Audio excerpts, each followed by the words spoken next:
All right, so I'm Christ consciousness. I'm not Christian. That's two different things. But it could Christ consciousness people can still be Christian. But being Christian just means that they serve under the religion. So sometimes they can be bandwagoning. That means that they ain't even learning the Bible for themselves, but they just repeatedly telling words out of the Bible to show like, oh yeah, I got an understanding of what this passage mean. And that's what me and this one dude had an argument about. Because I was trying to tell him, I'm like, bro, Jesus is Zeus. And that's just something that Jesus gave me to throw out to people to see if they study the Bible. Because then when they get argumentative about it, I'd be like, give me some proof to show me that what I'm saying is not correct.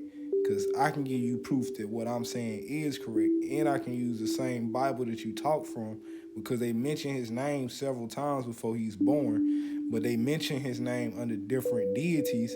So you have to look up each guy and see which one of those guys did something, because it's multiple guys written in the Bible. And with Israel, that's Isis, Ra, and Elohim, meaning many gods.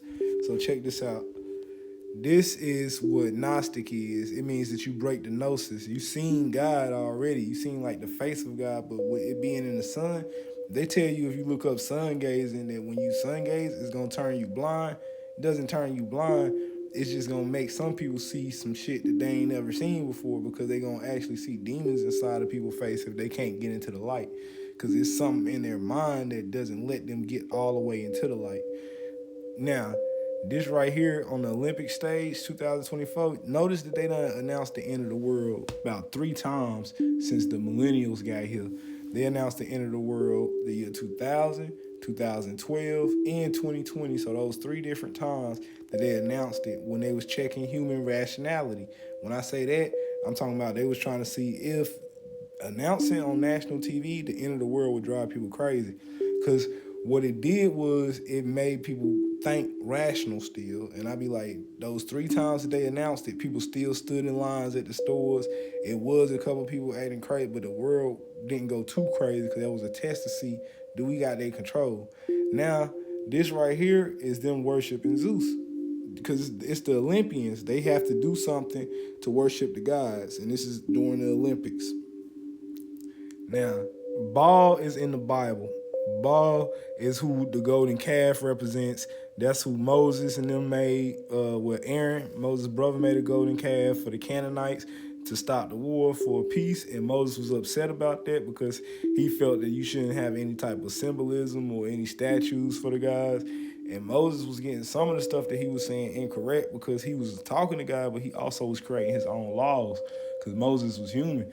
So with Moses being human, people was getting stuff wrong, and with them getting stuff wrong, they was still creating arguments over these different gods, because all these guys was creating a civil war before Bible started.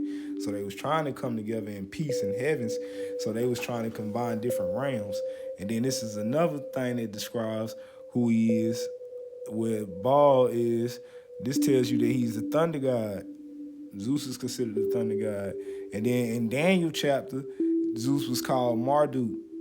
Marduk, chief of Babylon, he was also a thunder god. It's a thunder god that keeps representing different names, but they keep switching it. And then when Jesus comes down, he's the one that said that, you know what I'm saying? He was saying he's a son of God. He was letting people know his spirituality.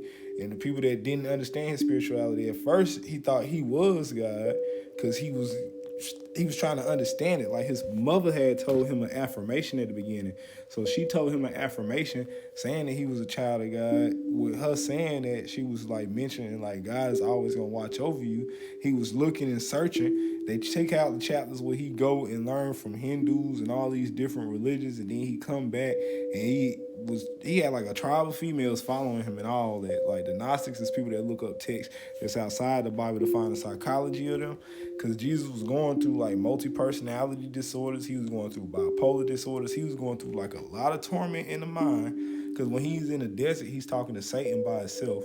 So with him getting them answers from Satan, I be trying to tell people Satan was one of his kids. That's Ares. That's the god of wrath, who was buried at that time as King Alexander. He was buried alive. So this is the same time Julius Caesar is like controlling the place. Julius Caesar ended up passing, and then it tell you who executes Jesus in the Bible, which was the Romans, because they was like the Catholics that was coming over there spreading their religion. And at that time, the religion that they was following was like Judeo religion, which is like the where Jesus was from. They was they was like following more peace. So they was peace of mind. They wasn't fighters, warriors, all that. But he did give up strength to become a warrior. Not only that, his disciples were scared of him because of the way he talked. They said he used to never smile. Like, it's descriptions about him. He used to never smile. The only emotion that he would show was him weeping sometimes. And then it was him weeping because he could read the spirits, he could talk to the spirits. Him sacrificing himself was because he already knew that was something that he had to do. But he found that out later within time after he did a reincarnation spell, which is something that Zeus didn't allow on this world. So him using his own magic to reincarnate somebody with a promise that he gave in heaven that wasn't supposed to be done. He came like it's crazy. It's like he did that for his son Apollo. So when the Bible is read, we see that the ultimate sacrifice is always kids. So instead of sacrificing anybody, he sacrificed himself, because the whole argument with Lucifer and God in the heaven, where a third of the angels went with him, was Apollo's son being killed. Like, but it's stuff that deep that I had to study, because shit, it's me and my conversation with Zeus, Jesus, any name, but that's under the Heavenly Father. The Heavenly Father is like a great grandfather. Chronos is in between. So Chronos being in between, people know that time means chronological order. So some people already knew Chronos might be the one that's over the Bible. And that's not calling Kronos the devil, but that's somebody that's just locking the minds of people, because he represents Saturday. Like, they changed all these guys' names. Jupiter is also another name for Zeus. That was the last one they gave him with the Rome. So it's like, we know these planets and we know these things, and we calling these, like, Earth is Gaia. So it's so many different guys' names, but we call them different names that Scientology gave them. So it's like the Church of Science is real, because science took the Bible out of school. Because if we would have had that book in school, that's like the Bible is a dictionary. Not only is it a dictionary, it's a psychology book. Would it being a psychology book, it tell you about how to read people's sickness. It tell you how to read people's mind. It tell you how people move, actions. They took out so much stuff in there because it's magic that was in there too. Majority of the magic got taken out. The women chapters got taken out because the women's had the most spells. Like, they was the ones that knew the most when it came to cooking. People put their emotions in food. So it's shit like that you start learning from the book. Like, they couldn't tell you all that because they wanted this world to be like a puzzle. So with it being a puzzle, they is just like higher gods that just consciously guide everybody, because it is some devils that can steal souls. Like, man, it's this one book. It's funny. It's a book. Somebody actually made a book where you read the book and you thinking you about to summon a fallen, like an angel, a guardian angel, and you end up summoning a demon. Because it's a trick that the dude put in the book. That's why I be telling, for some reason, because everybody be like, oh, you should read this book, you should read it. I be like, I don't read books. I'm sorry, I do not read books. I do research, but I do not read books, because it's tied into somebody else's emotions. And when you read those words, if you can feel words, it's going to change how you know what I'm saying, how you think. And that's why I'm like, I've read the Bible from 6 to 16, and once I got an understanding of it, when it called my name, like when it was time for me to go back to the Bible, it was things spiritually that happened. And then not only spiritually, it told me, like, it's like a physical thing. Like, as soon as I opened up the chapter, as soon as I opened up the chapter to Job, it was after a home invasion. I ain't read the story of Job, none of that. My sister probably told me about it. I didn't even know how to pronounce Job, but I knew it wasn't pronounced Job for some reason. It was shit like that.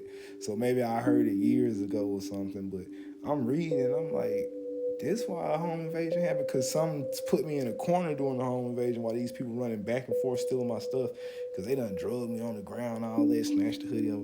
It's too much, because TikTok will ban some of this stuff when I be talking about it.